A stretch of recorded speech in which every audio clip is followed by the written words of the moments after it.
morning and thank you. Please give a round of applause to Michelle Sjogren for putting this all together.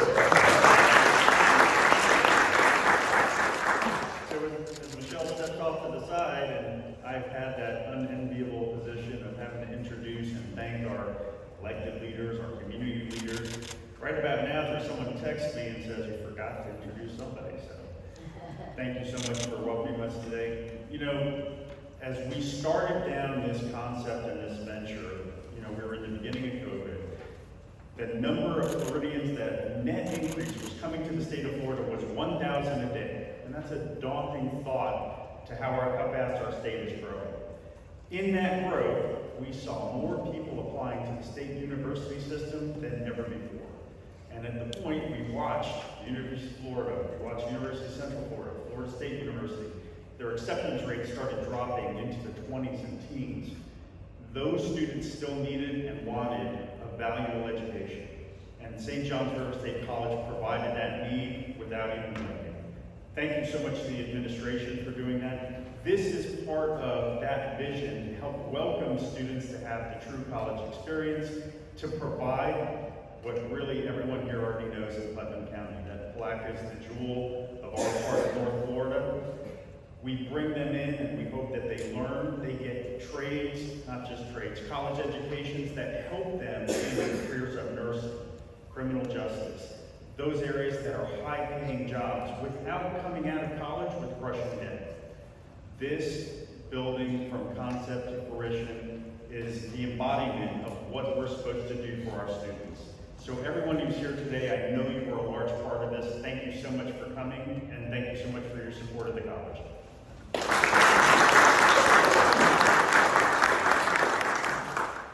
Now I would like to introduce a young gentleman who is a resident here at the student housing. He is also a Florida School of the Arts student, and you may recognize him from the newspaper. Thank you, Pulaski Daily News. Lyle Lopez.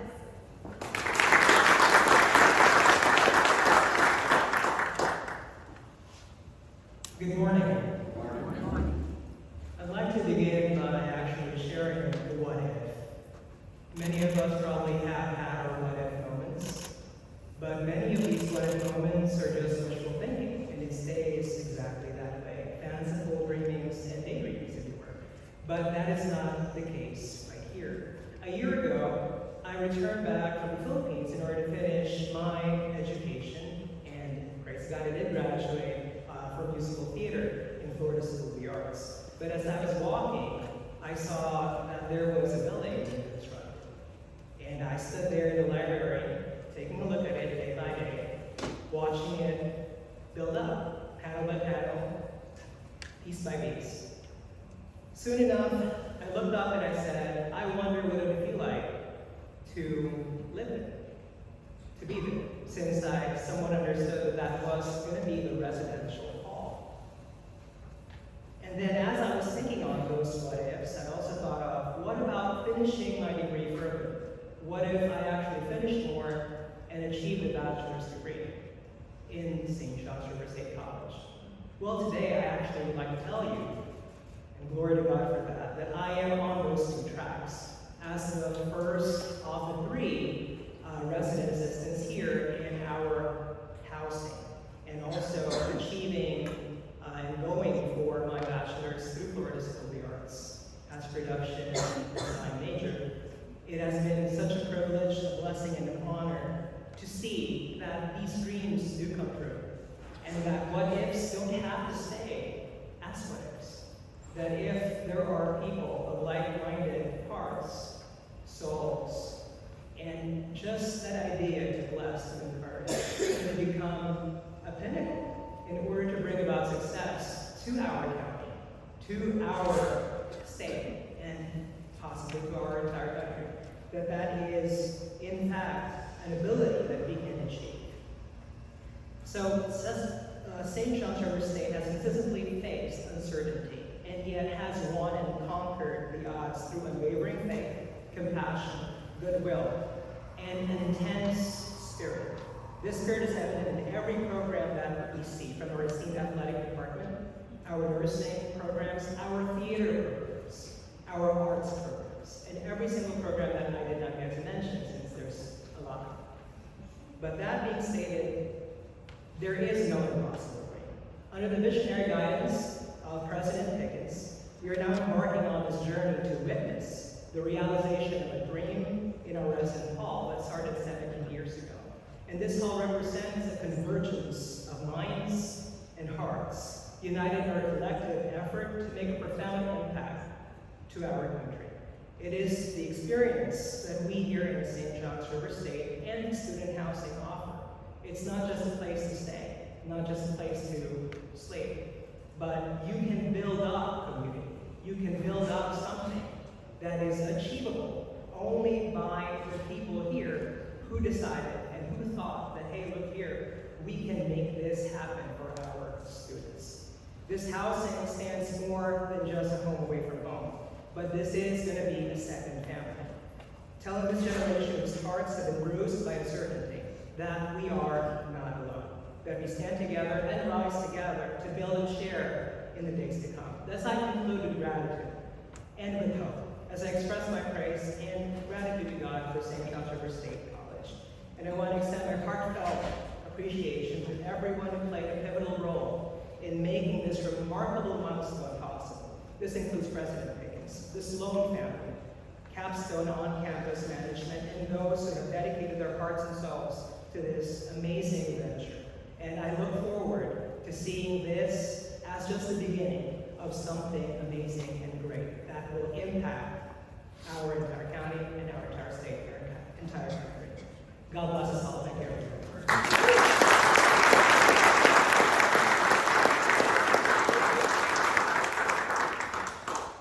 So now it's time to introduce our president, who obviously needs no introduction, but I'm probably in big trouble for putting him after that great student.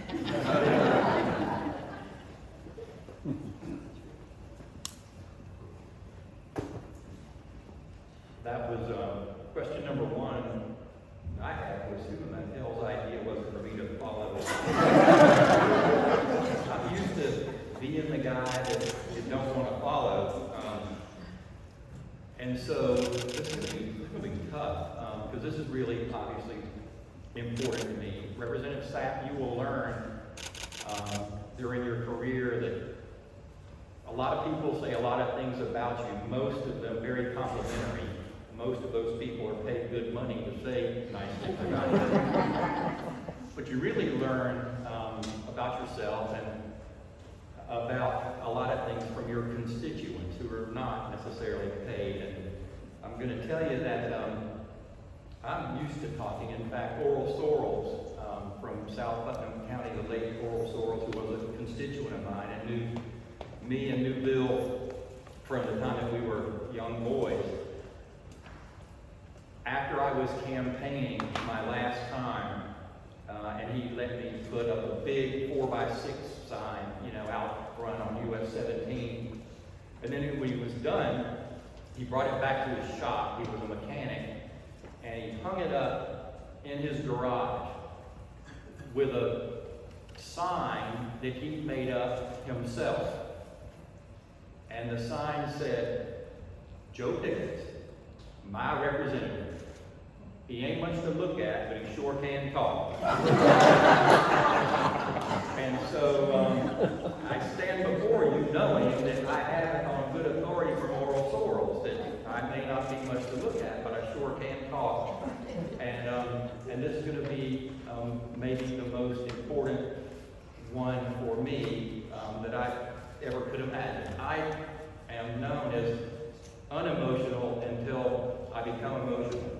And I don't know when that's going to occur, but it's bound to sometime during the course of today, so much so that I'm actually prepared. So, Breck Sloan isn't here, and he asked me to not mention that or anything about him. And let me tell you why. We have all read about hit songs being pinned on a napkin in a cafe somewhere. And while we didn't use a napkin, literally, we did write this down on a small piece of paper in his office one day a few years ago. And it's remarkable to me that it's actually come to fruition. But during this entire process, he has made it eminently clear that he did not want any credit. It was not about him. It was not about Brad. It was about the students and the college, his college, the college that he attended, the college of which he was a member of the Board of Trustees. And he didn't want any credit at all. And he still doesn't. He wants this to be about the students and the college. And I'm here to tell you that while it is about the students and it is about the college, it's also about the remarkable generosity of Brett and Brad and Kimberly Sloan.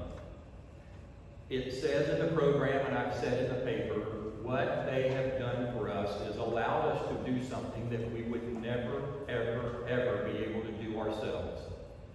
Ever. And he knew that this was a dream of mine for, well, all 17 years that I have been the president. And the reality struck me many years ago that this dream was never going to come true. I had been to Kansas City, and I'd been to Dallas, and I'd been to Tampa, and I'd been to Miami, and I'd been to many other places, and a lot of other people that come here in my exploration of student housing, and it was just not financially feasible. At less than 400 beds with a private contractor who would then need to have people from outside the college community be part of the student population, and we were never willing to do that. It only became possible when somebody said, I'm going to give it to you, or I'm at least going to make it happen for you. And so I can't speak about this day without thanking Rex Sloan in particular for a number of things. First, he and Carl Beck were on the board when the board chose a person to succeed Dr. McClendon. And while Mr. Beck is no longer with us, if you have issues with their choice of me, he's still around and you can communicate those concerns to him at your leisure.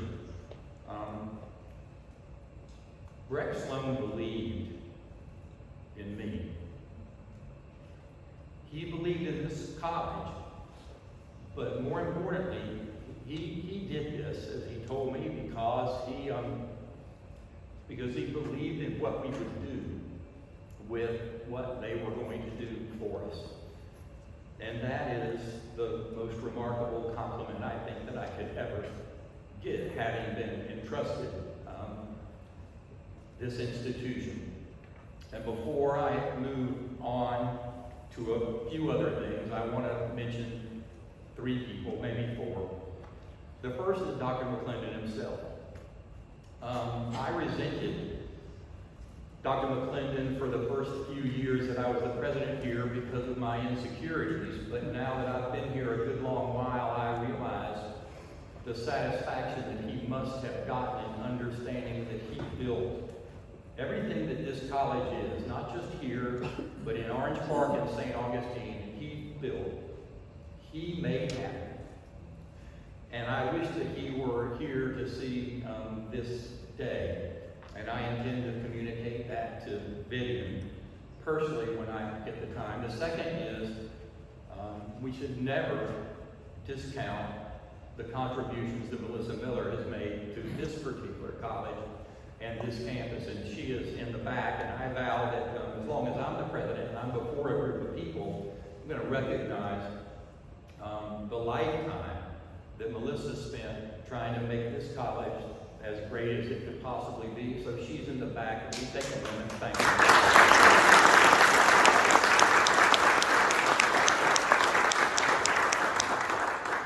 Next is our board, and in particular Jim Reed. We have no board member from Putnam County on our board right now, and that's the first time that's ever occurred in the history of the college. But we, before that, obviously always did.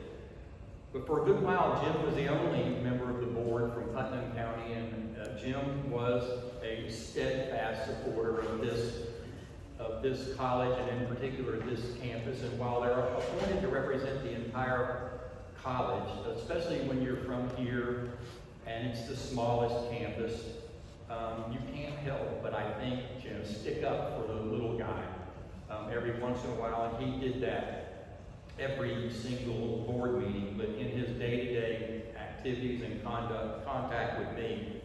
And so, Jim, I want to thank you personally for everything you did to support this project and help make it happen.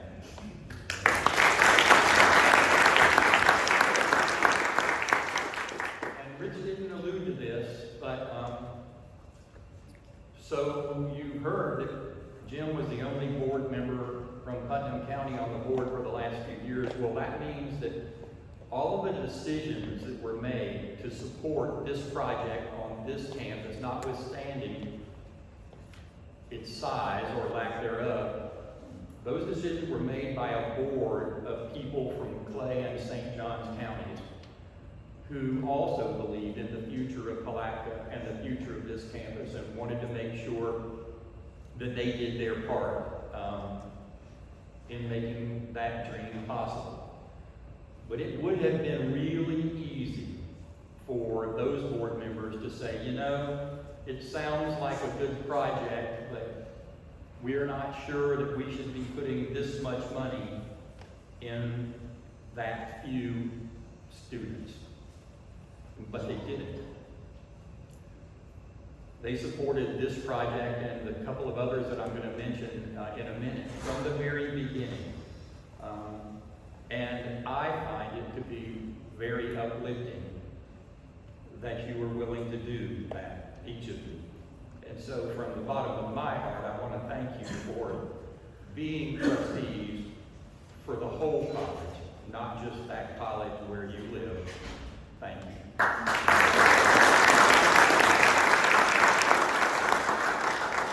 last, I think, is Bobby Payne. What Bobby Payne has done for us over the last 8 years exceeded certainly my expectations, because my expectations were reasonable. And what Bobby has accomplished for us goes way beyond any reasonable expectation of what one might expect from their elected state representative. It is a simple fact that if Bobby Payne had not been in the Florida legislature during the last 8 years, we would not have been able to do this project, because we would not have had the resources to support the infrastructure changes that were required in order for this building to exist. But beyond that, we would not have been able to gather together the resources to renovate the Florida School of the Arts to the tune of $14.5 million. We certainly would not have received $28 million to renovate the technology building and add the STEM building to it. Because of the resources that Bobby Payne got for us, we were able to certainly give raises, but we were able to use the money that we didn't spend in recurring expenses each year for non-reoccurring expenses that included all of the infrastructure and all of the other things that we did. So while this is certainly the college that Dr. McClendon built in current day and time, this is the college that Bobby Payne made what it is today and what it will be in the next 2 or 3 years when we finish those projects. And so would you please thank our former representative, Bobby.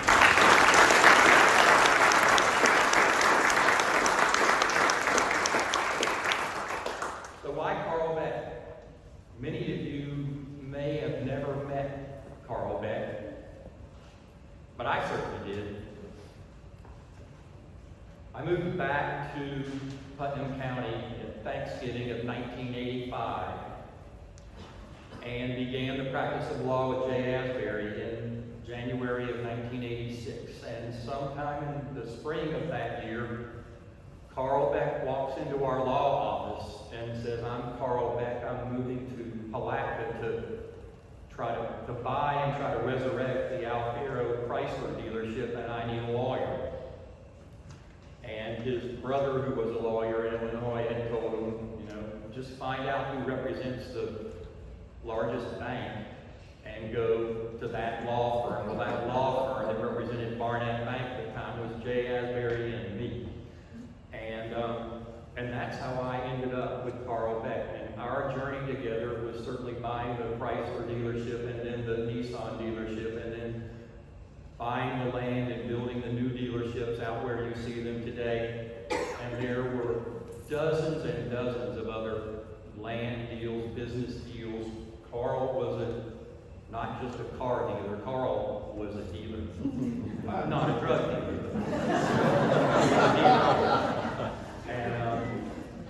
And that's how I got to know Greg Sloan, who came from St. John's River State College as the president of student government on the St. Augustine campus and came straight to work for Carl because he knew Doc, who was teaching adjuncting at the St. Augustine campus. So my journey with Carl and with Greg goes back way before I ever thought I'd be in the legislature, much less be the college president. As I mentioned, Carl was on the board that chose me to be your president.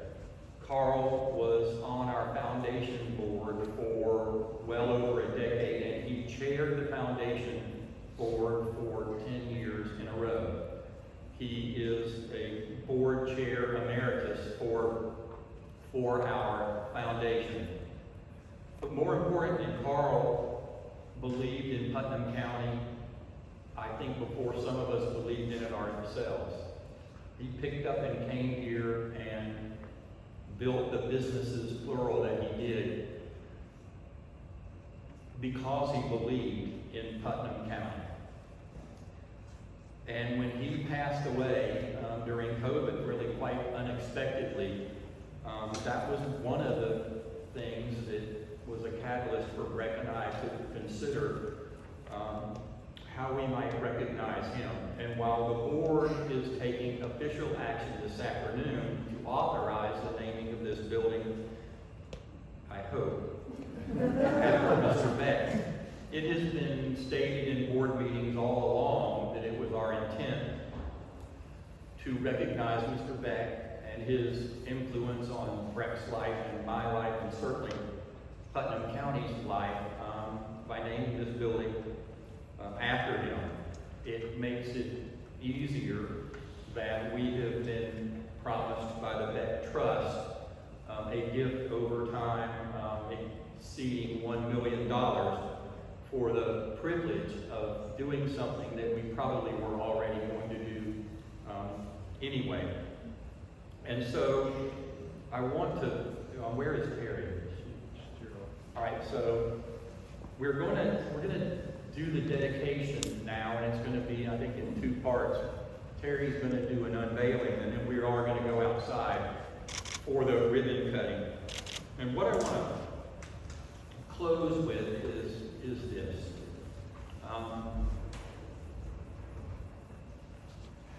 This is what can happen when we choose to trust each other. And this is the type of thing that can happen only if we choose to trust each other. And I have witnessed in my adult life here too often than I would have hoped to have witnessed us not trusting each other, and more importantly, not believing in each other. We've had to have, over the course of time, Ben Bates keep reminding us of why we need to believe in each other and trust in each other. So what I hope you get out of this is a renewed thought of believing and trusting in us as Putnam Counties in what we can be and what this county can be. And when you drive by on Highway 20 over the course of the next however many decades, and especially if it's 20 years from now and you see what we become, I hope maybe some of you think this. Not that that's a nice building, and I remember when it was dedicated. You think back and say, you know, that building represents when we all started believing in each other and trusting in each other once again. And my, oh my, look what has happened in the 20 years since we decided and committed to doing that. So while it is Beck Hall, it's also going to be known as the hall that trust created. And as I said, maybe the catalyst for what trust can create elsewhere in this community. This building does not make money. It doesn't. This building is unlikely to make money ever, at least not until it's paid off. But as Lyle alluded to, this building can help dreams come true. This building does indeed make this campus and this college better. And I submit to you that if this college is better, then our community is better. Thank you.